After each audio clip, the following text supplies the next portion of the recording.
नमस्कार दोस्तों, मंथन हब जो आपको मंथन करने में मदद करे। 1835 Indian education act brought by British officer Macaulay.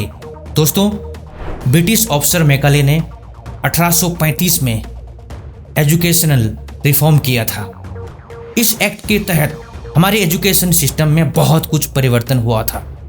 British officer Macaulay ने कहा था, भारत की जो संस्कृति है सबसे बड़ी धरोहर है।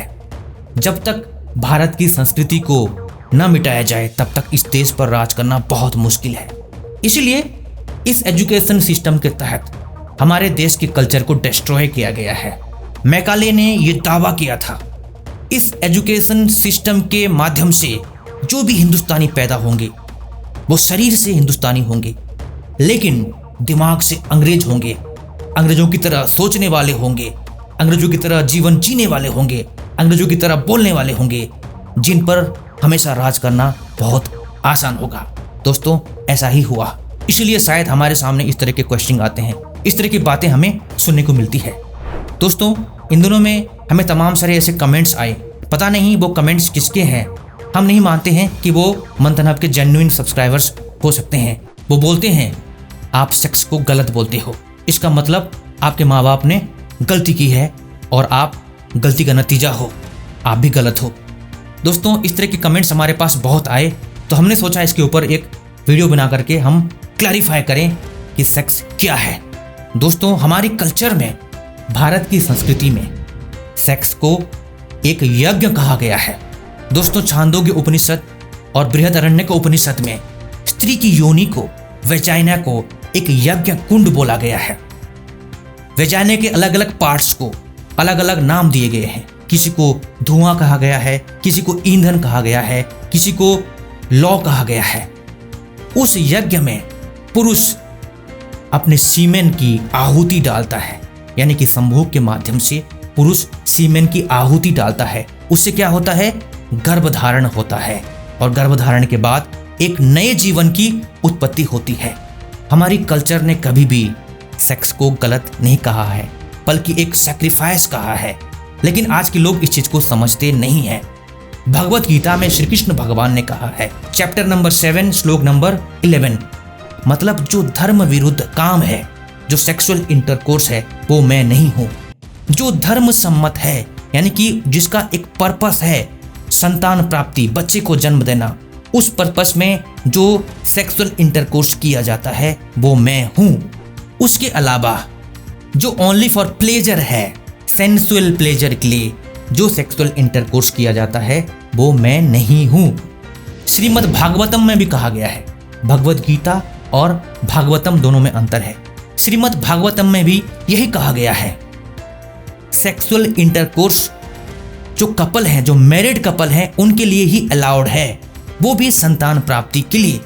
उसके अलावा भी अगर मैरिड कपल सेक्सुअल इंटरकोर्स करते हैं तो उसमें भी रेस्ट्रिक्शन होना अति आवश्यक है। श्रीमद् भागवतम में ये भी कहा गया है, जो शादी से पहले या शादी के बाद अमर्यादित तरीके से प्लेजर के लिए सेक्सुअल इंटरकोर्स करता है, उसको इस जीवन में और मरने के बाद बहुत ही खतरनाक पनिशमेंट दिए जाते हैं। कई तरह की बीमारियां उनको दी जाती है। इस तरह की चीजें भागवतम में लिखा हुआ है। ये तमाम सारी बातों को पढ़ने के बाद हमें यही समझ में आता है, जो धर्म सम्मत सेक्सुअल इंटरकोर्स है उसी के लिए ही हमारे शास्त्र हमें अलाउड करते हैं। प्लेजर के लिए, सिर्फ शरीर के सुख के लिए जो भी कुछ सेक्सुअल इंटरकोर्स किए जाते हैं, उसके लिए हमारा शास्त्र कभी भी परमिशन नहीं देता है। अब प्रश्न ये आता है कि सेक्सुअल मॉडरेशन क्या है? जो मैरिड कपल हैं, क्या वो संतान प्राप्ति के अलावा सेक्सुअल इंटरकोर्स कर सकते हैं या नहीं? क्या ऐसा कोई रूल है जिसमें ये बताया गया हो कि मैरिड कपल को महीने में, 2 महीने में या 3 महीने में इतनी बार सेक्सुअल इंटरकोर्स करना चाहिए? दोस्तों, ऐसा कहीं रूल नहीं बनाया गया है। किसी भी शास्त्र में ऐसा हमें कहीं नहीं मिला है कि ऐसा कहीं लिखा हुआ हो कि सेक्सुअल इंटरकोर्स की इतनी फ्रीक्वेंसी होनी चाहिए। ये इंडिविजुअल यानी कि कपल की रिस्पॉन्सिबिलिटी है कि वो इस क्रिया को नियंत्रित रूप से करें, और कितना करना है कितना नहीं करना है ये डिसीजन भी इंडिविजुअल को ही लेना है। दोस्तों, अगर आपको ऐसा कोई शास्त्र मिलता है, हमारी संस्कृति में ऐसा कहीं लिखा हुआ है कि मैरिड कपल को इतने दिन में इतनी बार करना चाहिए, तो आप हमें जरूर उसका रेफरेंस भेजें। हमें ऐसी कोई जानकारी नहीं मिली, किसी भी संत महापुरुष ने, किसी भी ऋषि मुनि ने, किसी भी शास्त्र ने ऐसा कहीं नहीं कहा है कि मैरिड कपल के लिए ये सेक्सुअल फ्रीक्वेंसी होनी चाहिए। अब प्रश्न ये भी आता है कि मैरिड कपल अपने वैवाहिक दाम्पत्य जीवन को सुखमय बनाने के लिए किस हिसाब से अपनी सेक्सुअल फ्रीक्वेंसी को रेगुलेट करे। दोस्तों, ये बहुत ही बड़ा ट्रिकी काम है। इसके लिए मैरिड कपल को, विवाहित दंपति को बुद्धि का इस्तेमाल करना है। लेकिन ये बुद्धि का इस्तेमाल सिर्फ वही कपल कर सकते हैं जिनको स्पिरिचुअली ग्रो करना है, जो सांसारिक जीवन जीना चाहते हैं, जिनको कुछ फर्क नहीं पड़ता है स्पिरिचुअल प्रोग्रेस से, तो उनके लिए ये लागू नहीं होता है। जिनको स्पिरिचुअली ग्रो करना है, जिनको ये समझ में आता है कि हमारी लाइफ का एक पर्पस है, ह्यूमन बर्थ यानी कि मनुष्य जीवन का एक पर्पस है, इसका सही इस्तेमाल हम करें। किस आधार पर हम ये रेस्ट्रिक्शन ला सकते हैं? दोस्तों, जैसे जैसे हमारा स्पिरिचुअल लेवल बढ़ता जाता है, वैसे वैसे सेक्सुअल फ्रीक्वेंसी घटती जाती है। ऐसा इसलिए होता है, स्पिरिचुअल लेवल बढ़ने से हमारा जो मन है बहुत ज़्यादा प्योर और सात्विक होता जाता है। जो भी कुछ सेक्सुअल प्लेजर की डिजायर है, वो किसकी डिजायर है? वो मन की ही इच्छा है। जैसे जैसे हम आध्यात्मिक तरीके से उन्नत होते जाते हैं, हमारा मन बहुत ज़्यादा प्योर होता जाता है और हमारी इच्छा खत्म होती जाती है और सेक्सुअल इंटरकोर्स की जो फ्रीक्वेंसी है वो भी कम होती जाती है। इसीलिए अपने स्पिरिचुअल लेवल को बढ़ाना ही सबसे बड़ा रास्ता है। मैं आपको एक एग्जांपल देना चाहता हूँ। जिस कपल का स्पिरिचुअल लेवल 20% है, वो कपल महीने में 3, 4 या 5 बार भी सेक्सुअल इंटरकोर्स करेंगे। जिसका स्पिरिचुअल लेवल 20% से 30% तक बढ़ जाता है, वो कपल महीने में 2 बार सेक्सुअल इंटरकोर्स कर सकते हैं। जिसका स्पिरिचुअल लेवल 30% से 40% तक बढ़ जाता है, वो कपल महीने में 1 बार सेक्सुअल इंटरकोर्स करेंगे।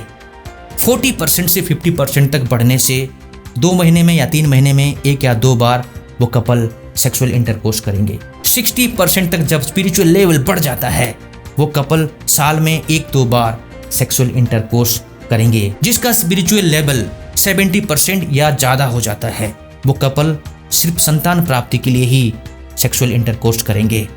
संतान प्राप्ति हो गई, वो कपल सिर्फ स्पिरिचुअल प्रैक्टिस ही करते हैं।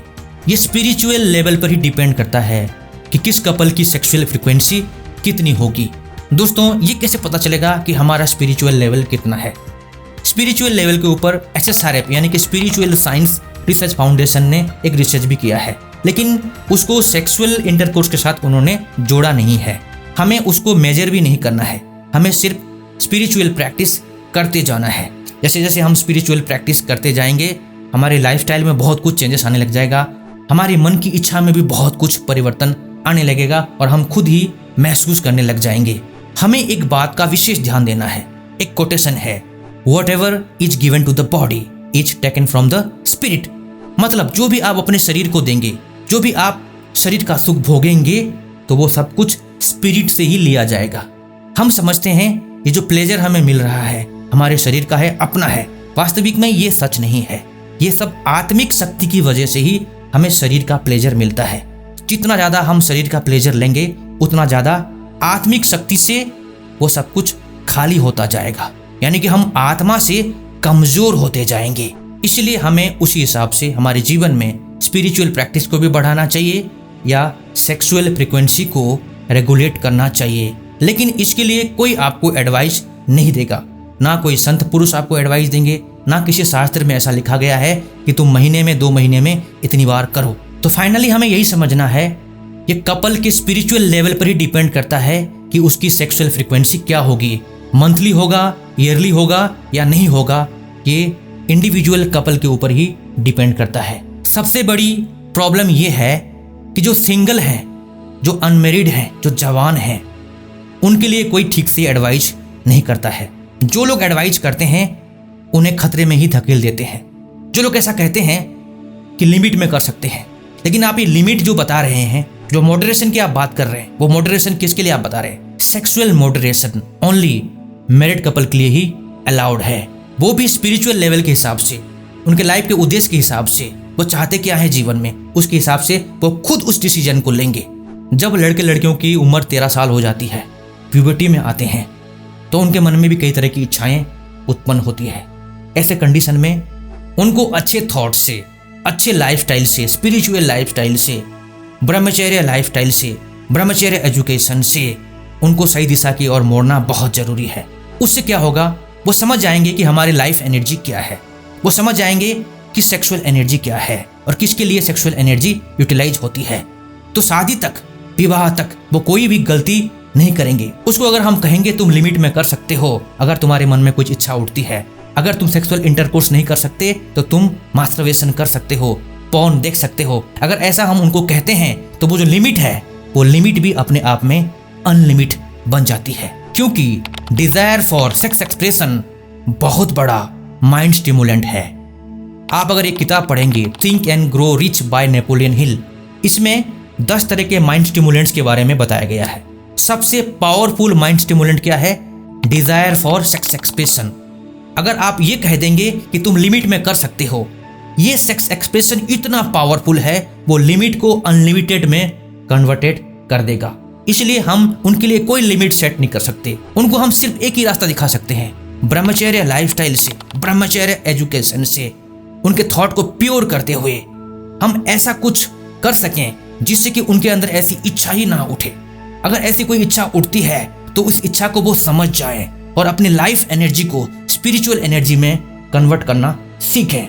जब उनका विवाह का समय हो जाएगा, विवाह तक वो इतना मजबूत हो जाएंगे, शारीरिक रूप से, मानसिक रूप से, बौद्धिक रूप से, आध्यात्मिक रूप से, कि वो विवाहित जीवन भी जी पाएंगे, बच्चे को भी जन्म दे पाएंगे, हायर सोल को इनवाइट भी कर पाएंगे और इस दुनिया के लिए एक अच्छा चरित्र भी बन पाएंगे। यही हमारे ऋषि मुनियों का उद्देश्य है, यही हमारी संस्कृति का भी उद्देश्य है और यही हमारे स्पिरिचुअल मास्टर्स का भी उद्देश्य है।